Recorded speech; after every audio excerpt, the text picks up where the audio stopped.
અમરેલી જિલ્લાના જાફરાબાદ ખાતે સમસ્ત આયોજિત સમૂહલગ્ન સમારોહનું ભવ્ય આયોજન કરવામાં આવ્યું.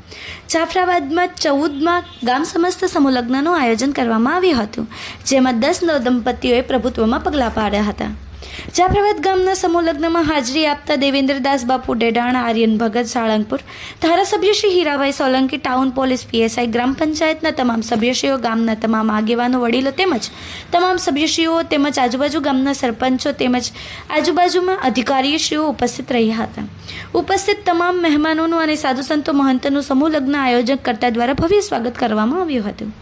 જાફરાબાદ આયોજિત સમૂહલગ્ન સમારોહમાં ગામના તમામ મંડળો, ગામના તમામ ગ્રુપો તથા યુવાનો, આગેવાનો, વડીલો, ભાઈઓ બહેનો દ્વારા ભગીરથ સેવા આપીને સમૂહલગ્ન કાર્યને સાર્થક અને સફળ કર્યું હતું.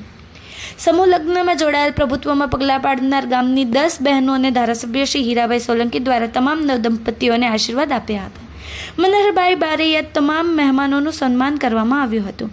રિપોર્ટર પરમાર મનુભાઈ, જાફરાબાદ.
या देवी सर्वभूतेषु शक्तिरूपेण संस्थिता नमस्तस्यै नमस्तस्यै नमस्तस्यै नमो नमः। बोलो भारत माता की, भारत माता की, भारत माता की। બાપુ બેઠી જ જાવે. એટલે એ વડીલને પૂછો કેવી સ્થિતિમાં દીકરી પરણાવતા. હંમેશા આ વાત કરું જ છું અને આજે એનાથી એક ખૂબ મોટો ફાયદો થયો છે કે એ દીકરી પરણાવવામાં હાથમાંથી 5 વીઘાનો કટકો ક્યારે વ્યાજમાં વયો જતો ને એ વડીલને પૂછો કેવી સ્થિતિમાં દીકરી પરણાવ. 18મા સમૂહ લગ્ન પ્રસંગે મંચ પર બિરાજમાન આપણા સૌના પૂજનીય વંદનીય ગોમતીદાસ બાપુ, તપસી ટેકરીથી પધારેલ મહંતશ્રી, આ મંચ પર બિરાજમાન જેમનું વક્તવ્ય હમણાં જ આપ્યું અને જેમ ચેતન કુમારે વાત કરી કે સર્વપ્રથમ જ્યોતિર્લિંગ એટલે કે સોમનાથ, જેમના સાનિધ્યમાં હર હંમેશ માટે સમાજની સેવા કરતા આવ્યા હોય અને વિધાનસભામાં એમના મત વિસ્તારના જ્યારે પ્રશ્નો ઉપાડતા હોય ત્યારે લોકો એમને સારી રીતે સાંભળતા હોય એવા યુવાન તેજસ્વી ધારાસભ્ય શ્રી ભાઈ શ્રી વિમલભાઈને જોરદાર તાલીઓથી વધાવો મિત્રો. મનીષભાઈ સંઘાણી સાહેબ, હું એને સાહેબ એટલા માટે કહું છું કે એમના બાપુજીનું બિરુદ જે છે ને એ આખા એ ભારત દેશનું એક નેતૃત્વ કરી રહ્યા છે. ઇફકોના ચેરમેન એટલે કોઈ નાની હુની વાત નથી. ઇફકો ખાલી માત્ર ભારત પૂરતું નથી રહ્યું, વિદેશમાં એમની ડિમાન્ડ હોય છે અને વિદેશના જે ચેરમેન બન્યા હોય. આંગણે કોળી સમાજના સુંદર મજાના સમૂહ લગ્નનું આયોજન થયું છે. તો કોળી સમાજ એટલે કે એક એવો સમાજ જેની અંદર જન્મ લેવો પણ ભાગ્યની વાત છે. અને એવા કોળી સમાજના જાફરાબાદ ગામે હવે તો ગામડે ગામડે સમૂહ લગ્ન છે. અને આપણા કોળી સમાજના સૂર્યોદયની અત્યારે શરૂઆત થઈ હોય એવું કહી શકાય છે. સર્વ અવતાર ધરતારમ મુક્તિ મુક્તે પ્રદાયકમ વંદેહમ શ્રેષ્ઠ દેવત્તમ હરિ કૃષ્ણો મનોહરમ મનોજવમ મારુતુલ્ય વેગમ જીતેન્દ્રિયમ બુદ્ધિમતામ વરિષ્ઠમ વાતાત્મજં વાનરયોધ મુખ્યમ શ્રી રામદૂતમ શરણમ પ્રપદ્યે. સૌ કોઈના જીવનમાં એક એવી સાંજ આવે છે કે બધું જોવા છતાં એને કશું ન કામ આવે છે. સૌ કોઈના જીવનમાં એક એવી સાંજ આવે છે કે બધું જોવા છતાં એને કશું ન કામ આવે છે. મળે યશ અને કીર્તિ, તેથી ભૂલાય ગૌરવથી છાતી, જેથી ચારેય બાજુથી ઘેરાઈને ત્યારે મારા બાપ હોઠે રામ આવે છે. તે છતાં જીવન જીવવાની એક જડીબુટી બતાવી દઉં.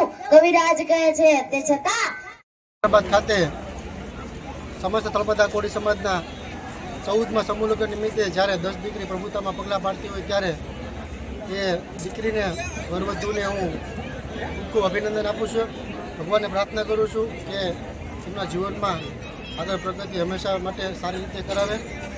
અને આજે જાફરાબાદ જ્યારે સમૂહ લગ્ન હોય ત્યારે વિસ્તારમાં પણ સમૂહ લગ્ન થતા હોય ત્યારે ખાસ કરીને જાફરાબાદની જનતા, જાફરાબાદના સમાજનો, કોળી સમાજનો હું હંમેશા માટે આભાર છું. મીડિયાના માધ્યમથી હું એટલું ચોક્કસ કહીશ કે જાફરાબાદ પંચ કમિટી છે, જાફરાબાદના આગેવાન શ્રીઓ છે, મંડળો છે, માતાઓ બહેનો છે કે જેમને તન મન ધનથી દિવસ રાત એક કરી અને જે આ સમૂહ લગ્નનું કાર્ય પાર પાડવા માટે જેમની મહેનત કરી છે એ બદલ હું ખૂબ આભારી છું. અને ખાસ કે મારા પિતાશ્રી કરણભાઈ ભગવાનભાઈ બારિયા, જેમના મરણ અર્થે અમે એક કોળી સમાજને ભવનનું પણ લોકાર્પણ કર્યું છે અને આવનારા દિવસોમાં બીજા 3 ભવનનું પણ લોકાર્પણ કરશું. અને અમે હંમેશા માટે કોળી સમાજ જે રીતે અમને ખંભે ખંભા મલાવીને રહી છે એવી જ રીતે અમે પણ એમની સાથે ખંભે ખંભો મલાવી આવા ભગીરથો કાર્યો કરીએ છીએ. આભાર.